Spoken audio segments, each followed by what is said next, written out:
do you really think that it is appropriate for the president of our country to utter such terrible statements, really?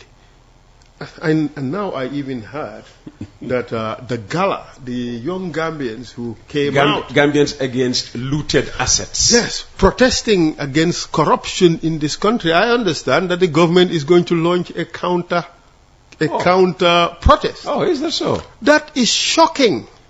Well, it happens in other countries. You rally against the government, there's a counter rally. But this is not... Isn't this a mark of a democracy growing? No. This is, in fact, a government that has lost its bearings. A government that has lost its vision. A government that does not know what it's doing. This is Gambians protesting about the malaise in their society. They did it peacefully. Young Gambians coming together to say, we are against the corruption in this country. Do something about it. Our president is someone who's held the holy book of his faith, in this case the Quran, and swore to Gambians that he would uphold the law and the constitution, which also includes fighting corruption. And your government is going on a counter rally against those people who are fighting against corruption. What are you promoting? Well, if the Gala is fighting against corruption and they are coming with a counter rally against that, are they promoting corruption? Oh, woe betide us, this kind of government that we have. Oh, well. What is this? Who is advising this government? What is in their heads? They should be looking at the petition written by these young people and say, look, this is a terrible malice that is happening in our country. The young people are incensed about this. How do we solve this problem? That is what this government should be thinking about. They should be putting a blueprint in place that this is the way we would fight the corruption. This is the way we are going to solve this problem that these young Gambians have raised. These are the things that we must do to instill greater confidence in the minds of the Gambian people. But what are you thinking? Teesante, atagante, can you them rally against these people to show them that we also have strength and power? My friend, you'll be wasting taxpayers' money. You'll be wasting our time. You won't be doing justice to the Gambian people. Respond to every point that these young Gambians have raised instead of attacking people, instead of doing crazy stuff like... You see, they want to waste people's time. And you know what they would do? They would place buses at different places and give some of these kids, these young people, some little money to go into these buses to come out and protest. In fact, to every young Gambian who they will bring to these so-called ill-advised protests, I am telling you that you are protesting against your own interest, because the Gala is fighting for you. The Gala is fighting for me. That's why I am Gala. I am Gala in the sense that I support what they are doing, for as long as it is done within the perimeters of the law. They are accusing people in the opposition, like yourself, as, encouraging the actions of Gala. But I must encourage every Gambian in the exercise of your right. I'm not afraid of that. It's nothing to be ashamed of. That is the benevolent thing to do. It's in fact my patriotic responsibility. They call it manipulation. You're manipulating the young people, taking advantage of the same thing, you're Peter, saying they will be doing. Maybe Peter, you've, sponsored them and all of that. Peter, well, I never did that. I would not do that. But even if I did, it would be within my rights to do so. And it is within the rights of every Gambian to come out and protest against terrible things we believe are happening in this country. That's why the law says that when you apply for a permit, you should be given a permit.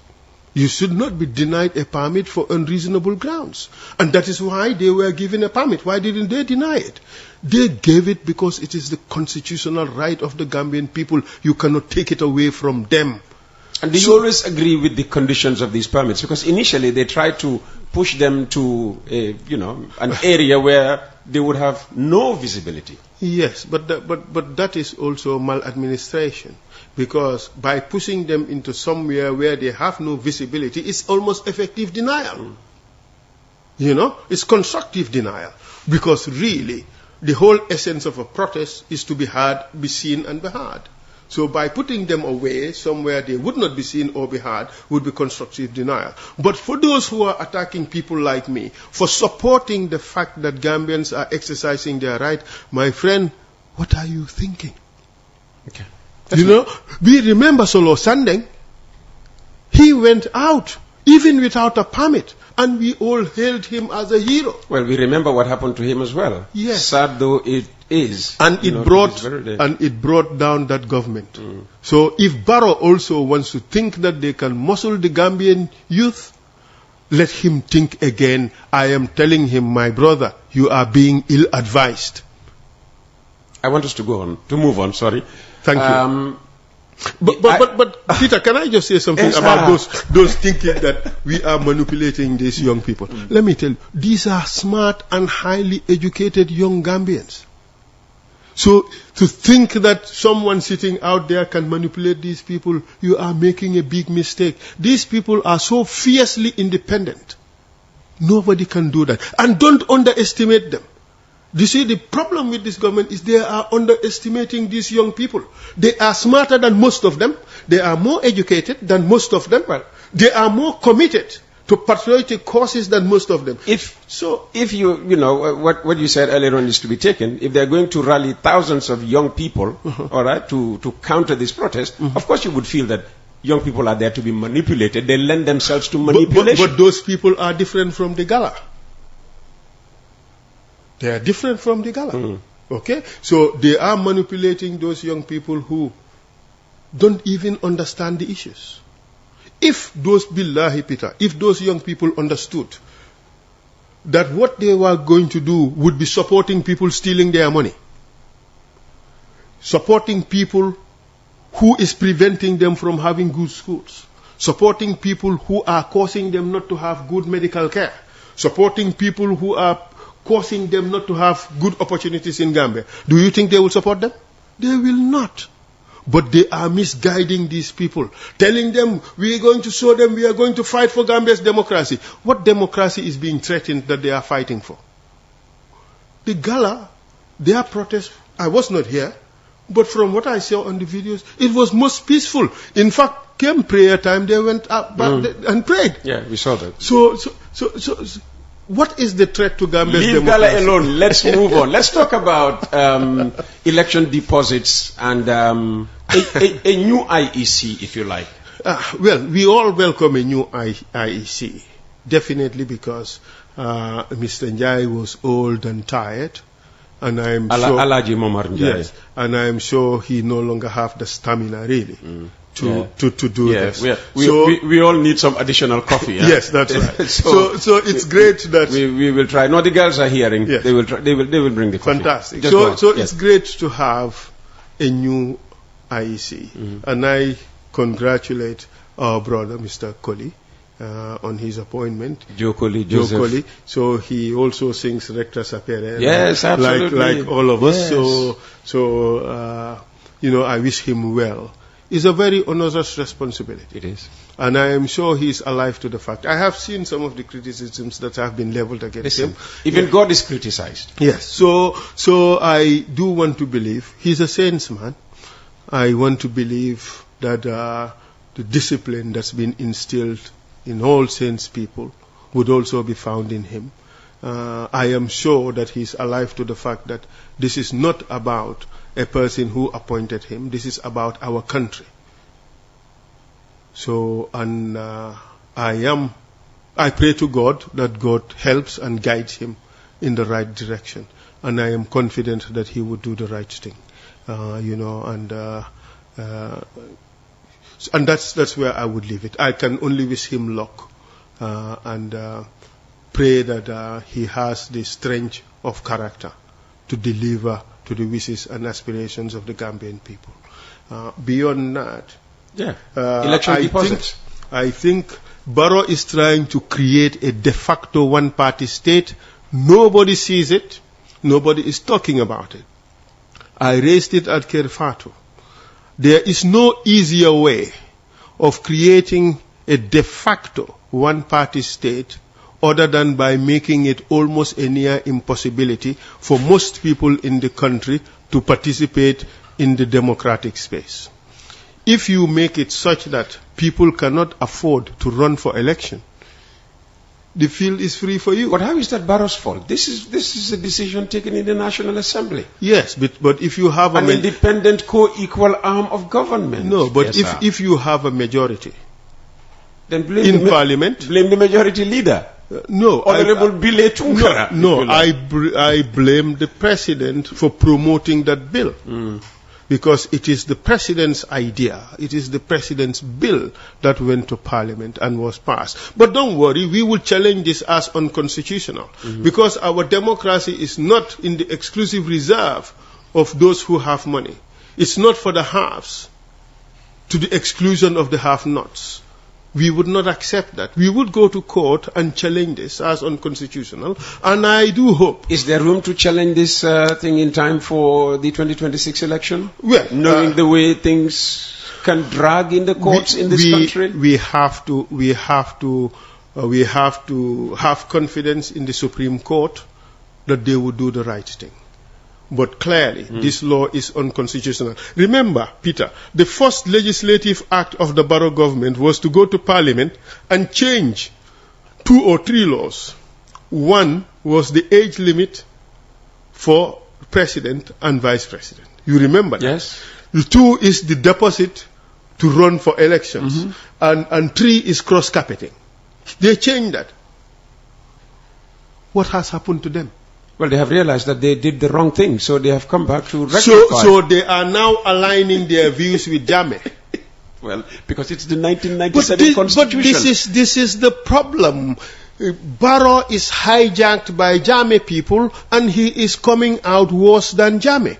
Jammeh never espoused. Barrow is coming out worse than Jammeh. Yes, apart from the human rights violations and the killings, Barrow is the best user of the law to really hamstrung the Gambian people. Trust me on this. I mean, if you look at the law, Barrow is using the law. He used the law to kill the 2020 People's Constitution. Okay? He used the law to force us to either accept Jammeh powers for him or to give him new powers that he wants. And nothing in between. So it's a game. So he's mastered the art of dirty politics, of pushing his will through the use of the law. That is what Jammeh used to do. But Barrow has mastered that art.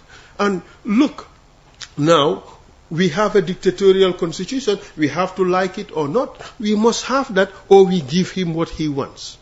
What's dictatorial in the 1997 Constitution? Everything. It's the structure of the Constitution and the powers of the President. The President has the power to dismiss a judge. In the 1997 Constitution? Yes. Even though I don't agree with the provisions in the way they are interpreted. But he says a judge may have his or her appointment terminated by the president. If you ask me to interpret that, I would say that is also a duplication of the power to resign, because it's at the instant of the judge. A judge may have. Okay? It's not the president may. It says a judge may have. But it's been interpreted as the power of the president to terminate the appointment of judges. So if Barrow would have that, I know he's never used it. And we have to be fair to Barrow as well. Even though he's got all those powers, by and large, we have not seen him use them in a bad way. Is there a danger of him being pushed into ever using them? Yes, there is a danger because particularly we've seen him changing every day. I mean, the other day he said, these people, they made me so angry that I can't sleep at night. Well, that is tipping point. That's dangerous. And with the kind of advice that he's getting, I think it's a dangerous situation. Look at this counter-protest that they're going to do. What are they protesting? Against what, Gala?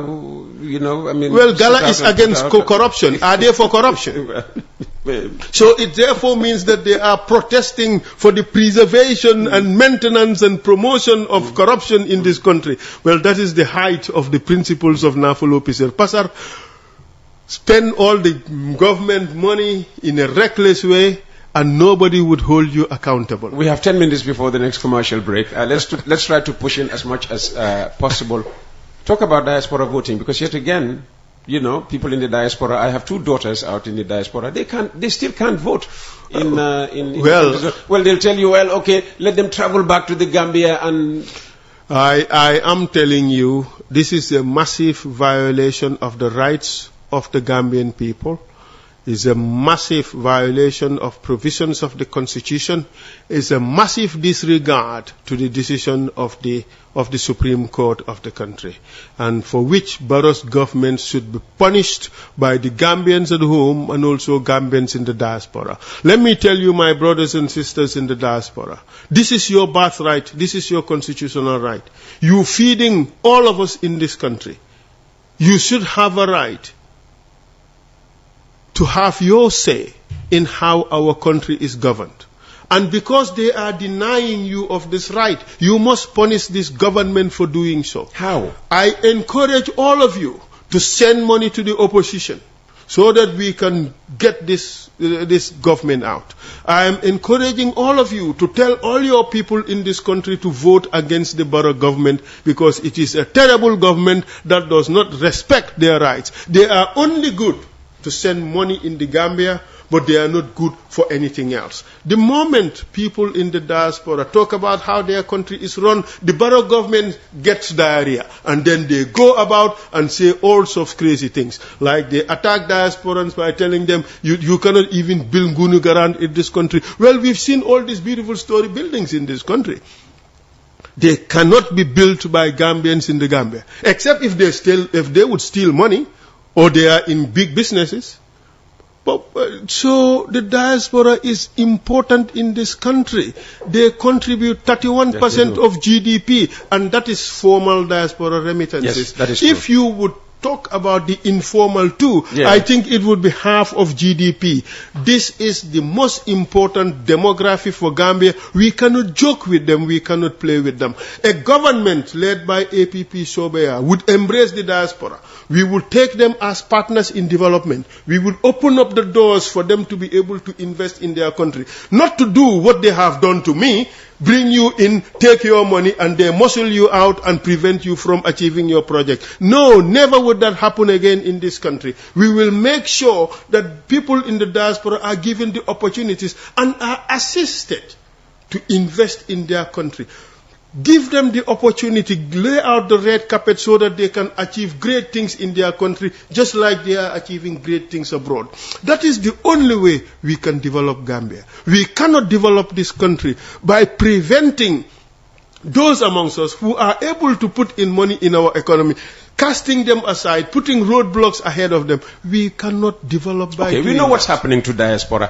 What about the voters, those of us who are here?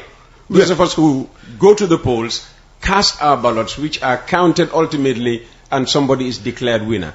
Don't we have a responsibility to diasporans, our fellow Gambians who are not resident in this country, for good reason? You know what is happening now?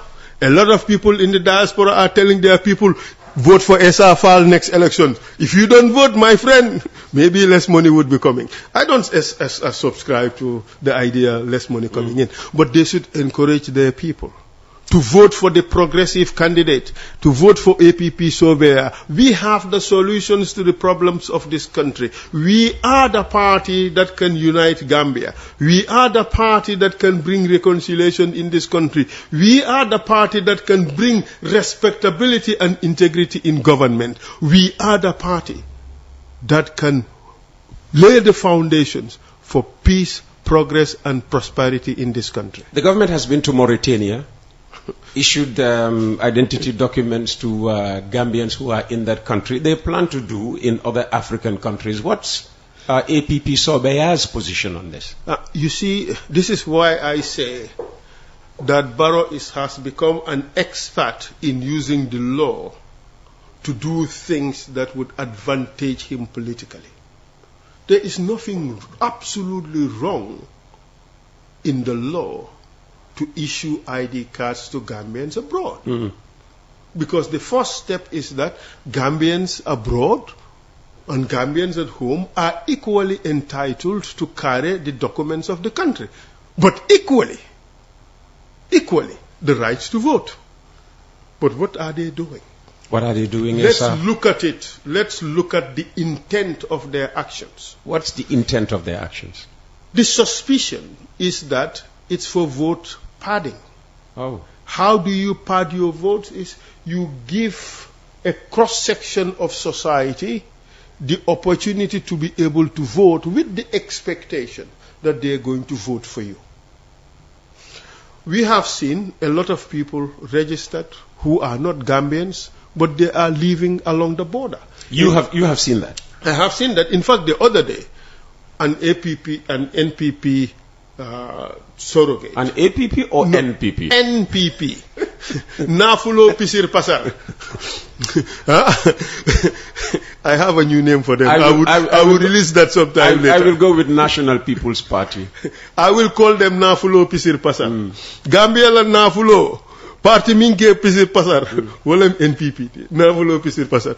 But I have seen one of their surrogates telling communities along the borders, your sons who are in those villages, they should come and be registered. Give them attestations so that they will be registered. We all know that this is a system that is abused.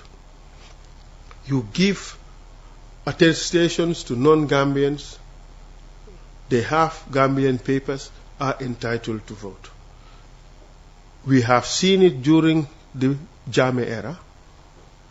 You would do it for people around the Casamas, in the belief that because you share a common heritage, they would also vote for you. Well, that was Jammeh. And for the Barrow, you do it around the Kabada area and around the Basse area. So this is just in theory the suspicion of the people. So it's for vote padding according to Esam Baifal. If what is said is true, then it means it's vote padding. It is illegally giving an opportunity to a non-Gambian to vote in the elections and thereby determine who is going to be the next president of the country. It is immoral, it is unconstitutional, it is criminal. And all of us must condemn it. It's the same thing as buying votes during elections time. We've seen the things that they do. They will come and give you sakumalo, or they come and give you cooking utensils for you to vote for them. It's only the government that can do that at a large scale. And we saw it happened so many times last elections. I complained about it. But they'll tell you, this is African elections, this is what they do.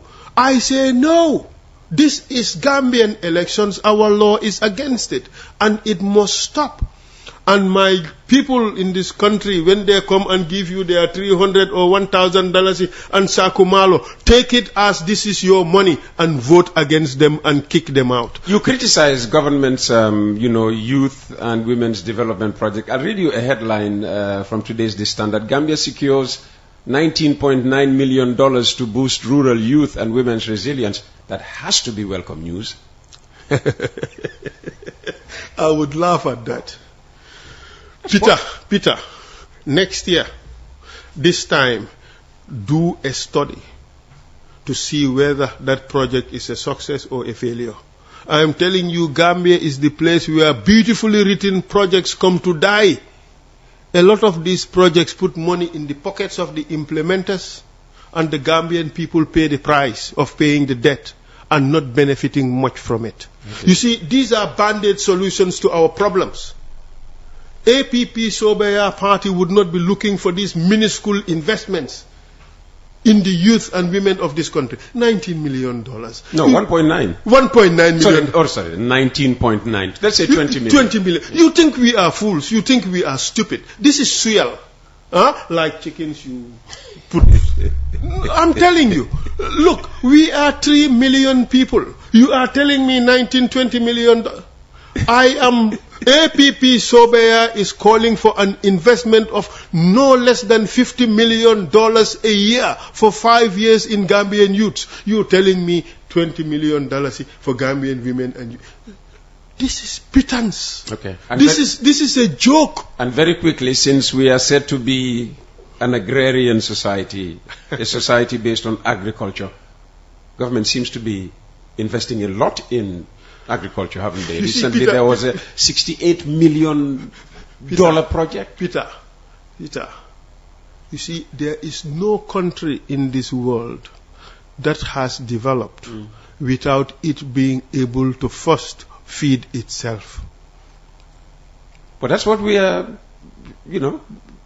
moving towards. But with all these projects that they tell you they are in the lower river and central river regions. Look, so amee xalaat bu tuuti nga am ideas yu tuuti nga am xol bu tuuti doo mën a def lu rëy. This is a government of little minds. Little minds in the sense that their objectives and ambitions are too small. Peter, to transform the agriculture of this country, we need the 4 M's: man, money, machines, and mentality. Okay. We have to put in a lot of money. We have to bring in a lot of men and women. We have to ensure that we put in lots of big machines. We have to ensure that the Gambians have the right mentality so that we can transform our agriculture, be able to feed ourselves, and save $300 million every year. You're telling me $68 million. This is small thinking. Ours is holistic. We are thinking big. We are thinking about an agrarian revolution in this country to ensure. In fact, I am talking to Wageningen University, which is the best agriculture university in the world. 20 years running, it is #1. I am bringing them in Gambia to help do a model farm. It's going to be part of the Lighthouse project of, Lighthouse going to show the way, But maybe they would even block it because all they do is block projects. I am also bringing in a health project. It's going to be solutions for health. Well, it won't be bigger than what they are planning for Farato. But it cannot be bigger. I am an individual. Okay. They are a government. But I can assure you that ours would be much more impactful. Much more impactful because, rest assured, there isn't going to be any corruption. There isn't going to be, except if government would block it. But that's what they do. Gambians, for as long as you are in the diaspora, you come and you invest in this country. If you are not putting money in their pockets, this thing is blocked. Okay. We've seen it happen every time here in this country. I tell you this every time you're here. All right, Peter, there is so much to say, and you know why? Because we have a terrible government that is not delivering the goods for the Gambian people. We are coming back, and when we come back, I will involve the listeners. It's coffee time with Peter Gomez on Monday, the 28th of July 2025. ESA has been talking about, monies in the hundreds of millions of dollars. We can never dare to dream of having even a fraction of that.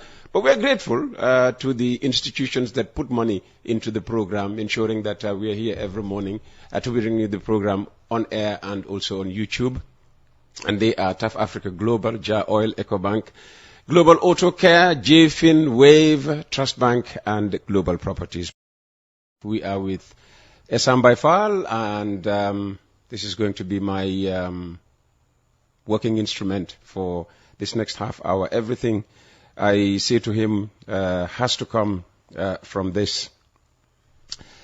Greetings, Uncle Peter and Mr. Esa Baifal. Greetings to you too. All right. I want to ask Mr. Fall, doesn't he think he should join with the UDP and other serious political parties to salvage Gambia from sinking, because we have already sunken? And this is from Alex Badunyang. Mr. Nyang, thank you for an important question. I do receive a lot of criticism from UDPNs, especially a number of them in the diaspora. Not because we have differences in policies, but a lot of them think that I should not be on my own. I should not be leading a separate party. A lot of them really push the idea that I should be part of the UDP and help remove this Barrow government. I do not have... There was a time when your visions, at least publicly, looked aligned. Just after 2021, when they decided to go to court, and yes, you supported the idea. Yes, I supported the idea that they should go to court because they had a grievance, and I do believe that the forum really for addressing... They had a grievance that mirrored yours, I suppose. Not fully. Yeah. I had a grievance which I could not prove. They had a grievance which they believed they could prove. So I supported them to go to court, to fight for that. And I would do it again if it happens, because this is a matter of rights. UDP has a right to go to court to have their disputes resolved, because we have a democracy. We don't want our country burnt. We don't want to be fighting for our ideas in the streets. This has to be dealt with in a civilized manner and in court. So I applauded the UDP for going to court. I would do it again if it becomes necessary. So that comes from my values, also as a good citizen and also as a lawyer. But what this person is calling for is a coalition. I support a coalition with UDP and with all other parties, because the more fragmented we are, the greater the chances of the NPP winning.